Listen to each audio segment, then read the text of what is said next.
வணக்கங்களே, vision 9 டிவிக்காக நான் உங்கள் லக்ஷ்மி நாராயணன். இப்போ நம்ம பார்க்க போகிறது வார ராசி பலன் 15ஆம் 21ஆம் வரை எப்படி இருக்க போகுதான்னு பார்க்க போகிறோம். எப்போதும் சொல்கிறதாங்க, ராசிக்கு பார்ப்பதை விட லக்னத்துக்கு பாருங்கள். உதாரணமாக ஒரு மகர லக்னம் விருச்சிக ராசினா விருச்சிக ராசிக்கான பலன்களை பார்க்கறத விட மகர ராசிக்கான பலன்களை பார்க்கும்போது ரொம்ப பர்ஃபெக்டாக இருக்கும். ஃபஸ்ட்டு வர்றது பொது பலன்கள், அதுக்கப்புறம் பார்த்தீங்கன்னா தசா புத்தி பலன்கள் வரும். ஸோ உங்களுக்கு என்ன தசா புத்தி அந்தரங்கள் வரும் அதை மிங்கிள் பண்ணி பார்க்கும்போது ரொம்ப பர்ஃபெக்டாக இருக்கும். இந்த வீடியோட எண்டில் டிப் ஆஃப் த வீக் இருக்குது, மறக்காமல் பாருங்கள். ஸோ மிதுன ராசிக்கு வந்து பார்த்தீங்கன்னா உங்களது ராசியாதிபதி புதன் 2 இருக்குது. ஸோ என்னென்னா புதிய சொத்துக்கள் வாங்குறதுக்கான யோகங்கள் சில பேர் கிடைக்கிறதுக்கான ரொம்ப நல்லா இருக்குது. நல்ல யோகங்கள் நல்ல மாற்றங்கள் வர்றதுக்கான ரொம்ப சிறப்பாக இருக்குது. மற்றபடி 2ஆம் அதிபதி சந்திரன் வந்து பார்த்திங்கன்னா உங்களுக்கு வந்து குழந்தை சம்பந்தமான விஷயங்கள், ஆன்மீகம் சம்பந்தமான விஷயங்கள் சிறப்பாக இருக்கும் முதல் 2 நாட்கள். அதுக்கப்புறம் வந்து வேலை விஷயங்கள் சிறப்பான பலன்களை கண்டிப்பாக எதிர்பார்க்கலாம். அதுக்கப்புறம் திருமணம் சார்ந்த விஷயங்கள், ஒப்பந்தங்கள், திருமணம் சம்பந்தமான விஷயங்களான வந்து சிறப்பான பலன்களை கண்டிப்பாக எதிர்பார்க்கணும். சுப நிகழ்ச்சி நடத்துவதற்கான வாய்ப்பு ரொம்ப நல்லா இருக்குங்க. 3ஆம் அதிபதியான சூரியன் 2ல் இருக்கும்போது சின்ன சின்ன கலகங்கள் வருவதற்கான வாய்ப்பு ரொம்ப கவனமாக இருக்கும். யாராச்சும் ஏதாவது சொன்னாங்கன்னா கூட கொஞ்சம் கவனமாக கேளுங்க. மெய்ப்பொருள் காண்பது அறிவு. ஓகே. ஸோ அதுக்கப்புறம் வந்து 4ஆம் அதிபதியான புதன் வந்து பார்த்திங்கன்னா உங்களுக்கு வந்து புதன் வந்து உங்களுக்கு 2ல் இருக்கும்போது சுயசாதத்தில் இருக்கும்போது சொத்துக்கள் வாங்குவதற்கான வண்டி வாகனம் வாங்குறதுக்கான யோகங்கள்லாம் ரொம்ப சிறப்பாக இருக்குது. அது ஒரு நல்ல விஷயம் தான். 5ஆம் அதிபதியான சுக்கிரன் வந்து 2ல் இருக்கும்போது குழந்தைகள் சம்பந்தமான விஷயங்கள் வந்து பார்த்திங்கன்னா கொஞ்சம் செலவுகள் வர்றதுக்கான வாய்ப்பு இருக்குது. ஆனால் இருந்தாலும் வந்து புது ஸ்கூல் சேர்க்குறதோ இல்லை புதுசாக ஏதாச்சும் வாங்கி கொடுக்கறதுக்கான வாய்ப்புலாம் குழந்தைகளுக்காக இருக்கும். ஸோ அதெல்லாம் வந்து ஒரு பார்ட் ஆஃப் லைஃப், அதெல்லாமே கண்டிப்பாக பண்ணுவீங்க. ஆன்மீக சம்பந்தமான விஷயங்களுக்காக கொஞ்சம் பிரயாணங்கள் மேற்கொள்வதற்கான வாய்ப்பும் நிறைய இருக்குது. ஸோ 6ஆம் அதிபதியான செவ்வாய் வந்து பார்த்திங்கன்னா உங்களுக்கு 12ல் இருக்கும்போது வேலையில் நிறைய மாற்றங்கள், நிறைய சுத்தமான விஷயங்கள் இருக்கும். ஸோ அதனால் பணம் வருமானம் கண்டிப்பாக பணம் வரும். பட் இருந்தாலும் கொஞ்சம் அலைச்சல்கள் ஜாஸ்தி இருக்குங்க.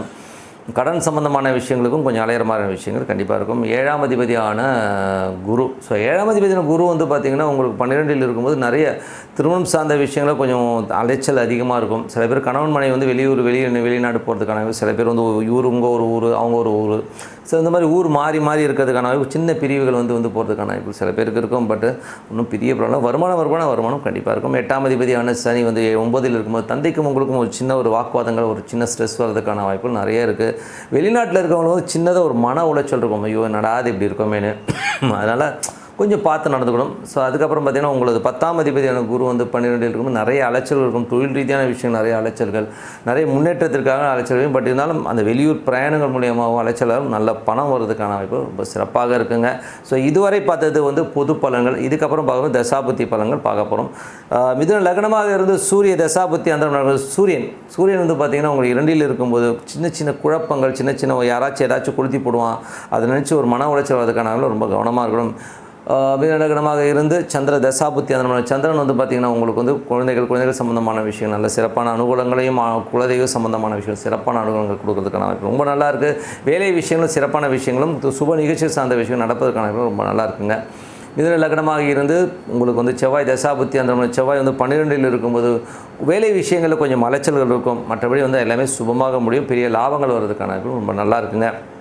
மிதுன லக்னமாக இருந்து ராகு தசாபுத்தி அந்தரங்கள் நடக்கணும். ராகு வந்து பார்த்திங்கன்னா உங்களுக்கு வந்து 10ல் இருக்கும்போது 10ல் இருந்து அது சனியுடைய சாரத்தில் இருக்கும்போது தொழில் ரீதியான விஷயம், நிறைய பிரயாணங்கள் மேற்கொள்வது, வெளிநாடு எக்ஸ்போர்ட் சம்மந்தமான விஷயங்கள், சிறப்பான விஷயங்கள் கண்டிப்பாக நடக்கிறதுக்கான வாய்ப்புலாம் ரொம்ப நல்லா இருக்குது. பட் இதனால் வக்கரமாக இருக்கும், கொஞ்சம் டிலேடாக நடக்கும். மற்றபடி எல்லாமே சிறப்பு. மிதுன லக்னமாக இருந்து குரு தசாபுத்தி அந்தரங்கள் நடக்கிறவங்க பார்த்தீங்கன்னா குரு வந்து உங்களுக்கு 12ல் இருக்கும்போது நிறைய அலைச்சல்கள் இருக்கும். ஸோ கணவன் மனைவி நடுவில் வந்து அவங்க ஒரு ஊர் இவங்க ஊர் அந்த மாதிரி பிரயாணங்கள் மேற்கொள்வதற்கான வாய்ப்புகள் நிறைய இருக்கும். ஸோ அதெல்லாமே சிறப்பு தான். மற்றபடி பணம் வருமானம் கண்டிப்பாக பணத்தை சம்மந்தமான விஷயங்கள், பொருள் வரவு ரொம்ப சிறப்பாக இருக்கும். மிதுன லக்னமாக இருந்து சனி தசாபுத்தி அந்த சனி வந்து பார்த்திங்கன்னா உங்களுக்கு வந்து 9ல் இருந்து அது வந்து குருடைய சாரத்தில் இருக்கும்போது நிறைய பிரயாணங்கள், வெளிநாடு வெளி மாநிலங்கள் போகணும்னு நினைக்கிறோம், கண்டிப்பாக நடப்பதற்கான வாய்ப்பு. எங்கேனாச்சும் வந்து ப்ரொமோஷன்ஸ் கேட்டு வெளியூர் கேட்டிங்கன்னா கண்டிப்பாக கிடைக்கிறதுக்கான ரொம்ப நல்லாயிருக்கு. அதுக்கப்புறம் மிதுன லக்னமாக இருந்து புதன் தசாபுத்தி அந்த புதன் வந்து பார்த்திங்கன்னா உங்களுக்கு வந்து 2ல் இருக்கும், நல்ல லாபங்களை கொடுக்கும். வெற்றி ஒரு சொத்து சுகங்கள் வாங்குறதுக்கான யோகங்களை கண்டிப்பாக கொடுக்குது. வண்டி வாகனங்கள் வாங்குகிற யோகங்களும் சிறப்பாக இருக்குது. மிதுன லக்னமாக இருந்து கேது தசாபுத்தி கேது வந்து 4ல் இருக்கும்போது தாயாரோட உடல்நலம் சம்மந்தமான விஷயங்கள் ரொம்ப கவனம் வரணும். குடும்பத்தில் வந்து பார்த்திங்கன்னா வீடு சொத்துக்கள் சம்மந்தமான விஷயம் கொஞ்சம் கேர்ஃபுல்லாக இருக்கிறது ரொம்ப நல்லது.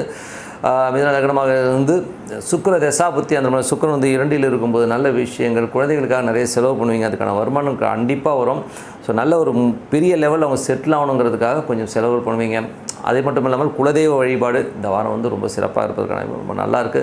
ஸோ நல்ல விஷயங்கள் நல்ல மாற்றங்கள் இருக்கணும். பிரார்த்தனை ரொம்ப ரொம்ப அவசியம். மனதார இறைவனை பிரார்த்தனை பண்ணும்போது கண்டிப்பாக அடுத்த லெவலில் போகிறதுக்கான ரொம்ப சிறப்பாக. ஸோ டிப் ஆஃப் த வீக்கில் வந்து கர்மா பூம்ராங்கிறத பற்றி தான் சொல்ல போகிறோம். ஸோ ஒரு கர்மா வந்து எப்படி பூம்ராங்காக வந்து திருப்பி திருப்பி வருதுங்கிறதை நம்ம பார்ப்போம். ஸோ உதாரணத்துக்கு சொல்ல போனோம்னா ஒரு ஃபஸ்ட் இன்சிடெண்ட் எங்களோட வம்சாவழியில் எங்கள் தந்தை சார்ந்த வம்சாவழியில் பார்த்திங்கன்னா அது வழி வழியாக வந்து அந்த கர்மா வந்து தொடர்ந்து வரதை நான் பார்க்க முடியுதுங்க. ஸோ உதாரணம் சொல்ல போனால் எங்கள் அப்பாவோடைய தங்கை, ஸோ அவங்க வந்து கொஞ்சம் வந்து கால் ஊனமுற்றவர்கள். ஸோ அதே மாதிரி என்னுடைய தங்கை ஒரு ஊனமுற்றவர்கள். ஸோ அந்த மாதிரி வழி வழியாக சில கர்மாக்கள் தொடர்ந்து வருதுங்க. ஸோ இது ஏன் வருது, எதுக்கு வருதுன்னா நம்ம செய்கின்ற ஒரு சில விஷயங்கள் நம்ம புத்திசாலியை நம்ம வந்து ஒன்று அடக்கி மிதித்து எதாவது பண்ணிடலான்னு சொல்லிட்டு எவனோ ஒருத்தன் தாத்தா முப்பாட்டம் பண்ணதுக்கு நம்ம அவஸ்தைப்பட்டு தான் இருக்கிறோம்.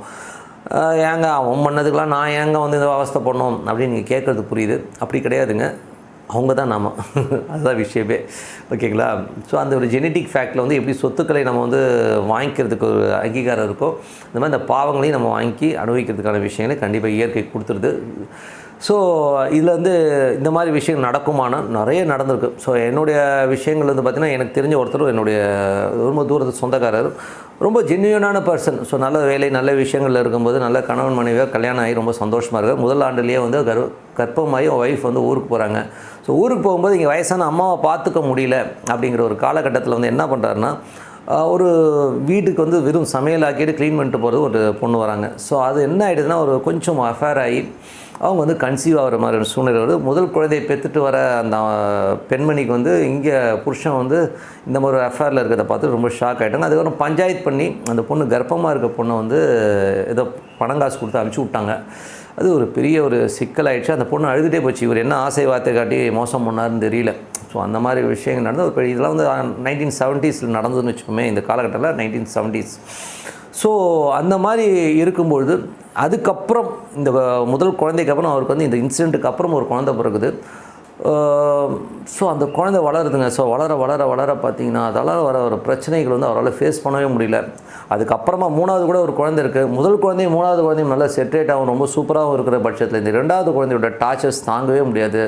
அது வந்து நிறைய பிரச்சனைகளே அவர் வந்து வாழ்க்கையில் கொண்டாந்து வெளியில் தலை கொட்ட முடியாத அளவுக்கு பிரச்சனைகள் கொண்டு வந்து வருதுங்க. தேவையில்லாத சவாசங்கள், தேவையில்லாத விஷயங்களை போய் மாட்டிக்கிறது, இந்த மாதிரி விஷயங்கள்லாம் போய் ஒரு லெவலில் வந்து அந்த குழந்தை வந்து போய் ஜெயிலில் போய் இருக்கிற மாதிரி சூழ்நிலையும் ஏற்பட்டுருதுங்க. ஸோ அது வந்து என்ன சொல்கிறது, அது ஜெயிலில் வந்து ஒரு ஸ்லேட் பிடிச்சி நிற்கிற மாதிரி ஒரு சுச்சுவேஷனை கண்டிப்பாக ஏற்படுத்திடுது. ஸோ அதுக்கப்புறம் அந்த குழந்தையோட அவர் ரொம்ப தலை குனிஞ்சு அவர் ரொம்ப இதை பண்ண. ஸோ ஒரு கர்மாங்கிறது பாருங்கள், அந்த இன்சிடென்ட் நடந்ததுக்கப்புறம் தான் அந்த குழந்தை பிறந்தது. அதுக்கப்புறம் அவர் கிட்டத்தட்ட ஒரு 40 ஆண்டுகள் கிட்டத்தட்ட அந்த குழந்தைக்கு வந்து ஒரு 35-40 வயசு ஆகிற வரை அவர் வந்து அவ்வளோ கஷ்டப்பட்டார். கிட்டத்தட்ட வந்து லைஃப் டைமில் மற்ற 2 குழந்தைகளால் அவர் கஷ்டமே படலை. ஆனால் அந்த ஒரு சின்ன துரோகம், சின்ன விஷயம் எவ்வளோ தூரம் வந்து அவரை வாட்டி வதைச்சதுன்னும் போது ரொம்ப கஷ்டமான விஷயம். அதனால் வந்து நம்ம இதில் என்ன தெரிஞ்சுக்கிறோம்னா, ஒரு விஷயம் ஒரு கர்மா பண்ண போகிறோம், நம்ம ஒருத்தருக்கு துரோகம் பண்ண போகிறோம்னா ரொம்ப யோசிங்க. ஒரு உயிரை அடிக்கிறதுனா கூட ரொம்ப யோசிச்சு பண்ணுங்கள். ஏன்னா வந்து நம்ம புத்திசாலித்தனமாக ஏமாற்றிட்டோம், இன்றைக்கி இவனை ஏமாற்றிட்டேன், எனக்கு காசு வந்துருச்சுன்னு சொல்லி நிறைய பேர் திரியிறாங்க. அப்படி கிடையாதுங்க.